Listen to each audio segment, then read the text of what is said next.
আসসালামু আলাইকুম। Welcome to Anju's kitchen. আজকে আমি দেখাবো আটার ডাল রান্না করা।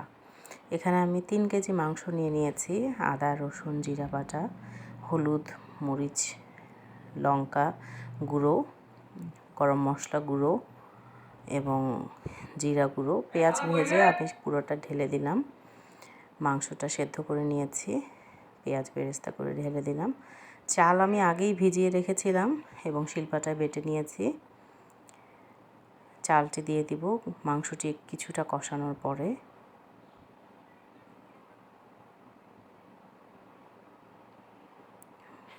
চালের মধ্যেও আমি আদা, রসুন, জিরা বাটা, গরম মশলা বাটা, কাঁচামরিচ বাটা দিয়েছি।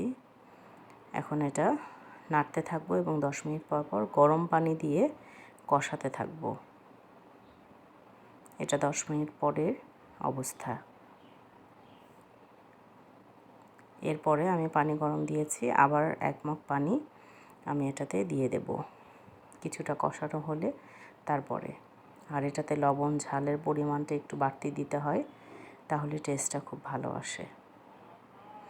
আর চেষ্টা করবেন এটাতে মোটা চালটা ইউজ করার জন্য, তাহলে স্বাদ খুব ভালো আসে। এটা 15 মিনিট পরের অবস্থা। 15-20 মিনিট জাল করার পরে একবার গরম পানি দিয়েছিলাম, তারপরের সিন এটি। খুব করে নাড়তে হয়, আদারওয়াইজ নিচে লেগে গেলে এটার টেস্টটা একদম ওর্স্ট হয়ে যায়। এটা যতক্ষণ চুলায় থাকবে ততক্ষণ নাড়তে হয় এবং গায়ে ছিটে আসারও ভয় থাকে।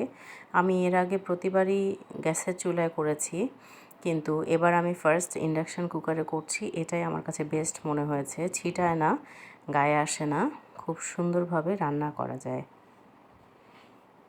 গ্যাসের চুলায় বা খড়ির চুলায় রান্না করা খুবই টাফ। আমি আবার গরম পানি দিয়ে দিলাম। এটা 25 মিনিট পরের সিন। দিয়ে পানিটি মিক্স করে নিতে হবে।